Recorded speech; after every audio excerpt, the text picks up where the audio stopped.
Voici donc la deuxième partie de cette vidéo sur le réseau, l'identifier et le mobiliser.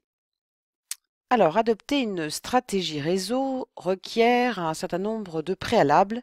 Le premier étant celui d'avoir envie d'aller vers les autres, puisque vous allez effectivement lister un certain nombre d'éléments des personnes qui vous entourent et que vous connaissez pour pouvoir les solliciter. Donc déjà, avoir envie d'aller vers les autres. Ensuite, avoir un projet clair et défini que vous vous entraînerez à présenter de manière à être entendu au mieux et donc aider au mieux. Avoir aussi un esprit de coopération, c'est donnant et c'est même mieux que cela, c'est surtout donner pour recevoir et pas juste dire ben moi j'ai rien reçu donc je donnerai rien ou bien alors moi je veux bien demander mais si on me demande quelque chose, je ne partagerai pas. C'est développer aussi pardon, une certaine curiosité d'apprendre, de connaître, ce que font les personnes autour de vous, ce qui se passe, sur le marché caché de l'emploi. Vous savez, ces annonces qui ne sont pas encore publiées, et qui pourtant, expriment un réel besoin et que l'activation de ce réseau peut vous permettre de, découvrir.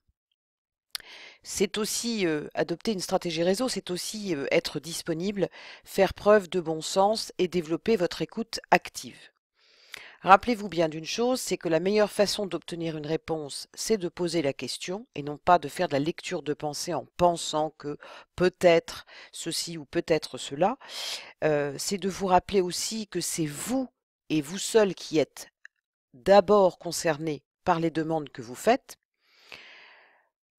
Vous souvenir que ce qui compte, c'est qui vous connaissez et qui vous connaît, et non pas ce que vous connaissez.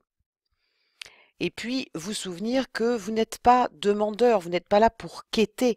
Vous avez une différence à vendre, vous avez une valeur ajoutée à vendre, et c'est cela que vous proposez. Alors, pour pouvoir présenter correctement votre projet, alors en sachant qu'évidemment vous l'avez travaillé au préalable, votre projet, je vous renvoie au, comment dirais-je, au module qui traite le sujet, vous allez donc apprendre à vous présenter. Alors, comment s'y prendre? C'est assez simple. Vous allez préparer, moi je vous conseille de le faire par écrit et ensuite de vous entraîner à l'oral en vous enregistrant, c'est encore le plus simple.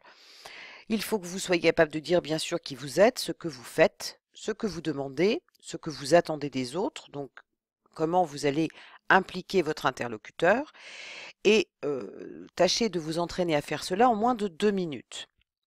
Alors pourquoi 2 minutes? Parce que c'est suffisamment court pour ne pas lasser et ne pas perdre l'interlocuteur, et c'est suffisamment long, 120 secondes, pour être à peu près au clair avec ce que l'on a à dire.